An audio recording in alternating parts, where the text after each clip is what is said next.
Welcome to economics classes. ನನ್ನ ಹೆಸರು ಸಿದ್ದೇಶ್ ಗುಲ್ಬಾಳೆ ಅಂತ. ಪ್ರಥಮವಾಗಿ ನನ್ನ ಚಾನಲ್ ನೋಡ್ತಕ್ಕಂಥ ವಿದ್ಯಾರ್ಥಿಗಳು ಸಬ್ಸ್ಕ್ರೈಬ್ ಮಾಡ್ರಿ, ಶೇರ್ ಮಾಡ್ರಿ ಮತ್ತು ಲೈಕ್ ಮಾಡ್ರಿ ಅಂತ ಕೇಳ್ಕೊತಾ ಇಂದಿನ ಅರ್ಥಶಾಸ್ತ್ರ ವಿಷಯ ಸ್ಟಾರ್ಟ್ ಮಾಡ್ತಾ ಇದ್ದೀನಿ. ಇಂದಿನ ಅರ್ಥಶಾಸ್ತ್ರ ವಿಷಯ ತೆಗೆದುಕೊಂಡಿರ್ತಕ್ಕಂಥದ್ದು ಕೈಗಾರಿಕಾ ಅರ್ಥಶಾಸ್ತ್ರದ ಅದರಲ್ಲಿ ಬರ್ತಕ್ಕಂಥ ಪ್ರಮುಖ ಅಂಶ ಯಾವ್ದ್ರಿ? ಕೈಗಾರಿಕೆಗಳ ಕೇಂದ್ರೀಕರಣ ಎಂದ್ರೇನು, ಕೈಗಾರಿಕಾ ಕೇಂದ್ರೀಕರಣ ನಿರ್ಧರಿಸುವ ಅಂಶಗಳನ್ನ ಈ ಕ್ಲಾಸ್ನಲ್ಲಿ ವಿವರಿಸ್ತಾ ಹೋಗ್ತೀನಿ. ಅದರಲ್ಲಿ ಪ್ರಥಮವಾಗಿ ಕೈಗಾರಿಕೆಗಳ ಕೇಂದ್ರೀಕರಣ ಅಂದ್ರೆ ಏನು ಅನ್ನೋದನ್ನು ತಿಳಿದುಕೊಳ್ಬೇಕು. ಅಂದ್ರೆ ಕೈಗಾರಿಕೆ ಕೇಂದ್ರೀಕರಣ ಅಂದ್ರ ಇಲ್ಲಿ ಯಾವುದೇ ನಿರ್ದಿಷ್ಟ ಪ್ರದೇಶದಲ್ಲಿ ಅಥವಾ ನಿರ್ದಿಷ್ಟ ಸ್ಥಳದಲ್ಲಿ ಕೈಗಾರಿಕೆಗಳ ಸ್ಥಾಪಿಸಲ್ಪಟ್ಟರೆ ಅದಕ್ಕೆ ಕೈಗಾರಿಕೆಗಳ ಕೇಂದ್ರೀಕರಣ ಅಂತ ಕರಿತೀವಿ. ಉದಾಹರಣೆ ತೆಗೆದುಕೊಂಡು ಭಾರತದಲ್ಲಿ ಹತ್ತಿ ಬಟ್ಟೆ ಕೈಗಾರಿಕೆಗಳು ಮುಂಬೈ, ಅಹಮದಾಬಾದ್, ಸೋಲಾಪುರ್, ನಾಗ್ಪುರ್ ಮತ್ತು ಬೆಂಗಳೂರು ಮೊದಲಾದ ನಗರ ಪ್ರದೇಶಗಳಲ್ಲಿ ಅವ ಅಂತ ಹೇಳ್ಬೋದು. ಅಂದ್ರೆ ಕೈಗಾರಿಕೆಗಳ ಕೇಂದ್ರೀಕರಣ ಅಂದ್ರೆ ಒಂದು ಯಾವ್ದಾದ್ರು ಒಂದು ಕೇಂದ್ರೀಕರಣ ಅನ್ನೋದು ಸ್ಥಳವನ್ನು ಹೊಂದಿರತಕ್ಕಂಥದ್ದು. ಅಂದ್ರೆ ಯಾವುದೇ ನಿರ್ದಿಷ್ಟ ಪ್ರದೇಶದಲ್ಲಿ ಅಥವಾ ನಿರ್ದಿಷ್ಟ ಸ್ಥಳದಲ್ಲಿ ಕೈಗಾರಿಕೆಗಳು ಸ್ಥಾಪಿಸಲ್ಪಟ್ಟರೆ ಅದಕ್ಕೆ ನಾವೇನು ಕರಿತೀವಿ? ಕೈಗಾರಿಕೆಗಳ ಕೇಂದ್ರೀಕರಣ ಅಂತ ಕರಿತೀವಿ. ಅದಕ್ಕೆ ಉದಾಹರಣೆಗಾಗ್ಲೇ ಹೇಳಿದೆ ನಾವು, ಭಾರತದಲ್ಲಿ ಹತ್ತಿ ಬಟ್ಟೆ ಕೈಗಾರಿಕೆಗಳದಾವ. ಎಲ್ಲೆಲ್ರಿ? ಮುಂಬೈ ಅದ, ಅಹಮದಾಬಾದ್ ಅದ, ಸೋಲಾಪುರ್, ನಾಗ್ಪುರ್, ಬೆಂಗಳೂರು ಮೊದಲಾದ ನಗರ ಪ್ರದೇಶಗಳಲ್ಲಿ ಕೂಡ ಕಂಡು ಬರತಕ್ಕಂಥದ್ದು. ಇನ್ನು ಅದರ ನಿರ್ಧಾರಕ ಅಂಶಗಳು ಏನು ಕಂಡು ಬರ್ತಾವ? ಕೈಗಾರಿಕೆಗಳ ಕೇಂದ್ರೀಕರಣವನ್ನು ನಿರ್ಧರಿಸ್ತಕ್ಕಂಥ ಅಂಶಗಳು, ಇದು ಕೂಡ ಬಹಳ ಮುಖ್ಯವಾಗಿರ್ತಕ್ಕಂಥದ್ದು. ಒಂದನೇದು ಬರ್ತಕ್ಕಂಥದ್ದು ನೈಸರ್ಗಿಕ ಅಂಶಗಳು ಅಂತ ಬರ್ತಾವ. ಇಲ್ಲಿ ನೈಸರ್ಗಿಕ ಸಂಪನ್ಮೂಲಗಳು ಕೂಡ ಹವಾಮಾನ ಸ್ಥಿತಿಗತಿ ಆಗ್ಲಿ, ಪರಿಸರ ಸ್ಥಿತಿಗತಿ ಆಗ್ಲಿ ಮೊದಲಾದವುಗಳನ್ನು ಒಳಗೊಳ್ಳುತ್ತದೆ.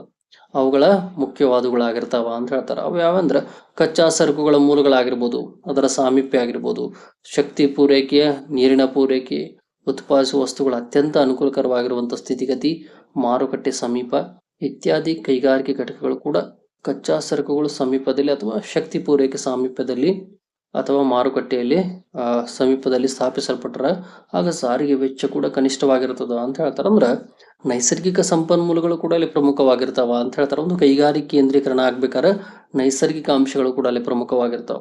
ಅದರ ಹವಾಗುಣ ಆಗ್ಲಿ, ವಾತಾವರಣ ಆಗ್ಲಿ, ಆಮೇಲೆ ಇದರ ದೊರೀತಕ್ಕಂಥ ಮೂಲಭೂತ ಸೌಕರ್ಯಗಳಾಗ್ಲಿ, ಉದಾಹರಣೆಯಲ್ಲಿ ಶಕ್ತಿ ಪೂರೈಕೆ ಆಗಿರ್ಬೋದು, ನೀರಿನ ಪೂರೈಕೆ ಆಗಿರ್ಬೋದು, ಆಮೇಲೆ ಕಚ್ಚಾ ವಸ್ತುಗಳಾಗಿರ್ಬೋದು, ಅವೆಲ್ಲ ಸಮೀಪದಲ್ಲಿ ಇರಬೇಕು ಅನ್ನೋದು ಕೂಡ ಇಲ್ಲಿ ಕಂಡು ಬರತಕ್ಕಂಥದ್ದು.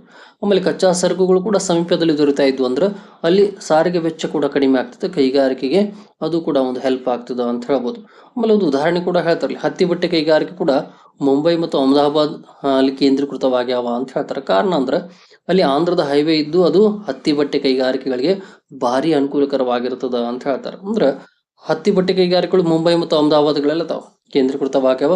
ಅದಕ್ಕೆ ಮೂಲ ಕಾರಣ ಅಂದ್ರೆ ಆಂಧ್ರದ ಹೈವೇ ಇರತಕ್ಕಂಥದ್ದು. ಹಾಗಾಗಿ ಹತ್ತಿ ಬಟ್ಟೆ ಕೈಗಾರಿಕೆಗಳಿಗೆ ಅದು ಭಾರಿ ಅನುಕೂಲಕರವಾಗಿರ್ತಕ್ಕಂಥದ್ದು ಅಂತ ಹೇಳ್ತಾರೆ. ಅಂದ್ರೆ ಒಂದು ಕೈಗಾರಿಕೆ ನಿರ್ಮಾಣ ಆಗ್ಬೇಕಾದ್ರೂ ಕೂಡ ಅಲ್ಲಿ ನೈಸರ್ಗಿಕ ಅಂಶಗಳು ಕೂಡ ಪ್ರಾಮುಖ್ಯತೆ ಹೊಂದಿರ್ತದ. ಈಗಾಗಲೇ ಹೇಳಿದೆ, ವಿದ್ಯುತ್ ಶಕ್ತಿ ಆಗ್ಲಿ, ನೀರಿನ ಪೂರೈಕೆ ಆಗ್ಲಿ, ಅದೇ ರೀತಿ ಬರತಕ್ಕಂಥ ಉತ್ಪಾದನಾ ವಸ್ತುಗಳು ಅತ್ಯಂತ ಕಚ್ಚಾ ಸರಕುಗಳು ಕಡಿಮೆ ಬೆಲೆಗೆ ದೊರೆತಕ್ಕಂಥದ್ದಾಗ್ಲಿ, ಮಾರುಕಟ್ಟೆ ಸಾಮೀಪ್ಯವಾಗ್ಲಿ, ಇವೆಲ್ಲ ಕೂಡ ಪ್ರಮುಖವಾಗಿ ಇರತಕ್ಕಂಥದ್ದು. ಇದು ಒಂದನೇ ಅದರ ಪ್ರಮುಖ ನಿರ್ಧಾರಕ ಅಂಶ ಎ. ಇನ್ನು ಬಿ ಒಳಗೆ ಬರತಕ್ಕಂಥದ್ದು ಆರ್ಥಿಕ ಅಂಶಗಳು ಅಂತ ಬರ್ತಾವ. ಅಂದ್ರೆ ಕಚ್ಚಾ ಸರಕುಗಳ ಸಾಮೀಪ್ಯ ಅಥವಾ ಸಮೀಪದಲ್ಲಿ ದೊರೆತಕ್ಕಂಥದ್ದು ಅಂತ ಹೇಳ್ಬೋದು ನಾವು. ಕಚ್ಚಾ ಸರಕುಗಳ ಸಾಮೀಪ್ಯ ಅಂತ ಕರಿತಾನೆ. ಅಂದ್ರೆ ದೊಡ್ಡ ಗಾತ್ರದಲ್ಲಿ ಮತ್ತು ಭಾರಿ ತೂಕದ ಕಚ್ಚಾ ಸರಕುಗಳನ್ನ ಬೇಕಾಗ್ತಾವ ಕೈಗಾರಿಕೆಗಳು. ಇಂತಹ ಸರಕುಗಳನ್ನು ಉತ್ಪಾದಿಸಲ್ಪಡುವ ಸ್ಥಳಗಳಲ್ಲಿ ಕೇಂದ್ರೀಕೃತವಾಗಿರಬೇಕು ಅಂತ ಹೇಳ್ತಾರೆ. ಇದರಿಂದ ಕಚ್ಚಾ ಸರಕುಗಳ ಸಾಗಾಣಿಕೆ ವೆಚ್ಚ ಉಳಿತಾಯ ಆಗ್ತದೆ ಮತ್ತು ಉತ್ಪಾದನೆ ಮಾಡಕ್ಕೆ ಕೂಡ ಸಹಕಾರಿಯಾಗಿರ್ತದ ಅಂತ ಹೇಳ್ಬೋದು. ಉದಾಹರಣೆ ಕಬ್ಬಿನ ಮತ್ತು ಉಕ್ಕಿನ ಕೈಗಾರಿಕೆಗಳು ಕೂಡ ಭದ್ರಾವತಿ, ದುರ್ಗಾಪುರ ಮತ್ತು ಬಿಲಾಯಿಗಳಲ್ಲಿ ಕೇಂದ್ರೀಕೃತವಾಗಿರ್ತಕ್ಕಂಥದ್ದು ಕಂಡು ಬರ್ತದೆ. ಅಂದ್ರೆ ಕಚ್ಚಾ ಸರಕುಗಳು ಎಷ್ಟು ಸಮೀಪವಾಗಿರ್ತಾವ ಅಂತಲ್ಲಿ ನಾವು ಕೈಗಾರಿಕೆನ ಸ್ಥಾಪನೆ ಮಾಡಿದ್ರೆ ಹಲವು ರೀತಿಯ ಒಂದು ಉಪಯೋಗ ಆಗ್ತದೆ. ಅಲ್ಲಿ ಸಾರಿಗೆ ವೆಚ್ಚ ಉಳಿತದ ಮತ್ತು ಕಚ್ಚಾ ವಸ್ತುಗಳು ಹೆಚ್ಚು ಲಭ್ಯವಾಗ್ತಾ ಇದ್ದು ಅಂದ್ರೆ ಕೈಗಾರಿಕೆ ಮುಂದುವರಿಸ್ಕೊಂಡು ಹೋಗಕ್ಕೆ ಕೂಡ ಅನುಕೂಲವಾಗಿರ್ತಕ್ಕಂಥದ್ದು ಕಂಡು ಬರ್ತದ ಅಂತ ಹೇಳ್ಬೋದು. ಇನ್ನು ಇಂಧನ ಮತ್ತು ಚಾಲನಾ ಶಕ್ತಿಯ ಸಾಮೀಪ್ಯ ಅಂತ ಕರೀತಾರೆ. ಇಂಧನ ಮತ್ತು ಚಾಲನಾ ಶಕ್ತಿಯ ಸಾಮೀಪ್ಯದಲ್ಲಿದ್ರೆ ಕೈಗಾರಿಕೆಗಳು ಸ್ಥಾಪಿಸುವುದು ಬಹಳ ಮಿತವ್ಯಯಕಾರಿಯಾಗಿರ್ತದ. ಕಲ್ಲಿದ್ದಲಾಗಿರ್ಬೋದು, ಗಣಿಗಳ ಸಮೀಪದಲ್ಲಿನ ಕೈಗಾರಿಕೆಗಳು ಬೆಳೆದು ಬರ್ತಾವ ಅಂತ ಹೇಳ್ತಾರೆ. ಆದ್ರೆ ವಿದ್ಯುತ್ ಶಕ್ತಿ ಬಳಕೆಯಲ್ಲಿ ಬಂದಿದ್ದರಿಂದ ಅಗ್ಗದ ಜಲವಿದ್ಯುತ್ ಶಕ್ತಿ ವಿಪುಲ ಪ್ರಮಾಣದಲ್ಲಿ ಲಭ್ಯವಿದ್ದರೆ ಸ್ಥಳಗಳಲ್ಲಿ ಕೈಗಾರಿಕೆಗಳು ಬೆಳೆದು ಬರ್ತಾವ ಅಂತ ಹೇಳ್ತಾರೆ. ಅಲ್ಲಿ ಇಂಧನ ಶಕ್ತಿ ಆಗ್ಲಿ, ವಿದ್ಯುತ್ ಶಕ್ತಿ ಆಗ್ಲಿ ಸಾಮೀಪ್ಯದಲ್ಲಿ ದೊರೀತಾ ಇದ್ವು ಅಂದ್ರೆ ಅದರಿಂದನೂ ಕೂಡ ಹೆಚ್ಚು ಅನುಕೂಲತೆ ಆಗ್ತದ ಅನ್ನೋದು ಕೂಡ ಎರಡನೇ ಪ್ರಮುಖ ಅಂಶ. ಇನ್ನು ಮೂರನೇದು ಬರತಕ್ಕಂಥದ್ದು ಮಾರುಕಟ್ಟೆ ಸಾಮೀಪ್ಯ. ಅಂದ್ರೆ ಮಾರುಕಟ್ಟೆ ಸಮೀಪದಲ್ಲಿ ಇರಬೇಕಾರತಕ್ಕಂಥದ್ದು ಒಂದು ಕಂಡು ಬರ್ತದೆ. ಅಂದ್ರೆ ಮಾರುಕಟ್ಟೆ ಕೂಡ ಸಮೀಪದಲ್ಲಿದ್ರೆ ಕಾರ್ಖಾನೆಗಳಿಂದ ಸಿದ್ಧಪಡಿಸಿದ ವಸ್ತುಗಳನ್ನ ಏನ್ ಮಾಡ್ಬೋದು ನಾವು ಸುಲಭವಾಗಿ ರವಾನಿಸಲು ಸಾಧ್ಯವಾಗ್ತದೆ. ಈ ಕಾರಣದಿಂದ ಕೆಲವು ಕೈಗಾರಿಕೆಗಳು ಕೂಡ ಏನ್ ಮಾಡ್ತಾವ್ರಿ, ಮಾರುಕಟ್ಟೆ ಸಮೀಪದಲ್ಲಿನ ಕೈಗಾರಿಕೆಗಳ ನಿರ್ಮಾಣ ಮಾಡ್ತಾವ. ಇಲ್ಲಿ ಉದಾಹರಣೆ ವಿದೇಶಿ ಕೈಗಾರಿಕೆ ಸಂಸ್ಥೆಗಳು ಕೂಡ ಈ ಕಾರಣದಿಂದಲೇ ತಮ್ಮ ಕಾರ್ಖಾನೆಗಳನ್ನು ಭಾರತದಲ್ಲಿ ಸ್ಥಾಪಿಸಲು ಇಷ್ಟಪಡ್ತಾವ ಅಂತ ಹೇಳ್ತಾರೆ. ಯಾಕಂದ್ರೆ ಭಾರತದಲ್ಲಿ ಪ್ರತಿಯೊಂದು ಕೈಗಾರಿಕೆ ಹೆಚ್ಚು ಕಡಿಮೆ ಮಾರುಕಟ್ಟೆ ಸಮೀಪದಲ್ಲಿನ ಸ್ಥಾಪನೆ ಮಾಡಿರ್ತಕ್ಕಂಥದ್ದು ಕಂಡು ಬರ್ತದ ಅಂತ ಹೇಳ್ತಾರೆ. ಹಾಗಾಗಿ ಮಾರುಕಟ್ಟೆ ಕೂಡ ಇಲ್ಲಿ ಪ್ರಮುಖವಾಗಿರ್ತದ.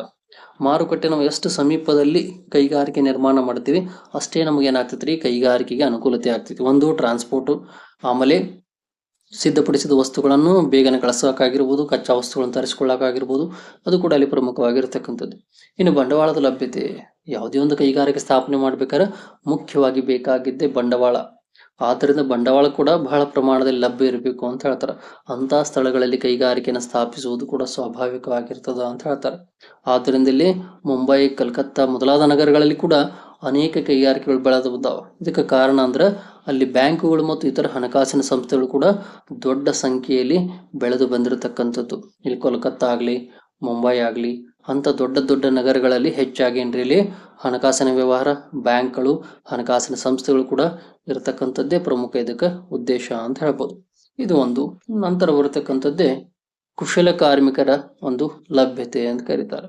ಅಂದ್ರೆ ಕುಶಲ ಕಾರ್ಮಿಕರು ಮತ್ತು ಅರೆ ಕುಶಲ ಕಾರ್ಮಿಕರು ಕೂಡ ಸುಲಭವಾಗಿ ಲಭ್ಯ ಇರುವ ಸ್ಥಳಗಳಲ್ಲಿ ನಾವೇನ್ ಮಾಡ್ತೀವಿ, ಕೈಗಾರಿಕೆಗಳು ಬೆಳೆದು ಬರಾಕ ಕಾರಣವಾಗ್ತದ ಅಂತ ಹೇಳ್ತಾರೆ. ಮತ್ತು ಸ್ವಾಭಾವಿಕವಾಗಿ ದೊಡ್ಡ ದೊಡ್ಡ ನಗರಗಳಲ್ಲಿ ಸಾಮಾನ್ಯ ಮತ್ತು ತಾಂತ್ರಿಕ ಶಾಲಾ ಕಾಲೇಜುಗಳ ತರಬೇತಿ ಸಂಸ್ಥೆಗಳಾಗಿರ್ಬೋದು, ಸಂಶೋಧನಾ ಕೇಂದ್ರಗಳಾಗಿರ್ಬೋದು, ಪ್ರಯೋಗ ಸಂಸ್ಥೆಗಳಾಗಿರ್ಬೋದು, ಇವು ಮೊದಲಾದ ಶೈಕ್ಷಣಿಕ ಸಂಸ್ಥೆಗಳು ಕೂಡ ಸ್ಥಾಪಿಸಲ್ಪಟ್ಟಿರುವ ಸ್ಥಳಗಳಲ್ಲಿ ಕೈಗಾರಿಕೆಗಳು ಬೆಳೆದು ಬರ್ತಾವ ಅಂತ ಹೇಳ್ತಾರೆ. ಅಂದ್ರೆ ಕಾರ್ಮಿಕರಿಗೆ ತರಬೇತಿ ಕೊಡ್ತಕ್ಕಂಥದ್ದಾಗ್ಲಿ, ಶಿಕ್ಷಣ ಆಗ್ಲಿ, ಅದೇ ರೀತಿ ಸಂಶೋಧನೆ ಆಗ್ಲಿ, ಶೈಕ್ಷಣಿಕವಾಗ್ಲಿ ಎಲ್ಲಿ ಹೆಚ್ಚಿರ್ತದ ಅಂತ ಸ್ಥಳಗಳಲ್ಲಿ ನಾವು ಕೈಗಾರಿಕೆನ ಸ್ಥಾಪನೆ ಮಾಡೋದು ಕೂಡ ಉತ್ತಮ ಅಂತ ಹೇಳ್ತಾರೆ. ಅಂದ್ರೆ ಕಾರ್ಮಿಕರ ಕುಶಲರಾಗಿದ್ದರಂದ್ರೆ ಅಲ್ಲಿ ಆಟೋಮೆಟಿಕ್ಲಿ ಉತ್ಪಾದನೆ ಕೂಡ ಚೆನ್ನಾಗಿ ಬರಕ್ಕೆ ಸಾಧ್ಯವಾಗ್ತದೆ. ಹಾಗಾಗಿ ಕುಶಲ ಕಾರ್ಮಿಕರು ಇರತಕ್ಕಂಥ ಸ್ಥಳಗಳಲ್ಲೇ ಹೆಚ್ಚಾಗಿ ಕೈಗಾರಿಕೆಗಳನ್ನ ಸ್ಥಾಪನೆ ಮಾಡೋದು ಕೂಡ ಉತ್ತಮ ಅಂತ ಹೇಳ್ಬೋದು. ಇನ್ನು ಇದು ಕೊನೆಯದಾಗಿ ಬರತಕ್ಕಂಥದ್ದು ರಾಜಕೀಯ ಅಂಶಗಳು ಅಂತ ಹೇಳ್ತಾರೆ.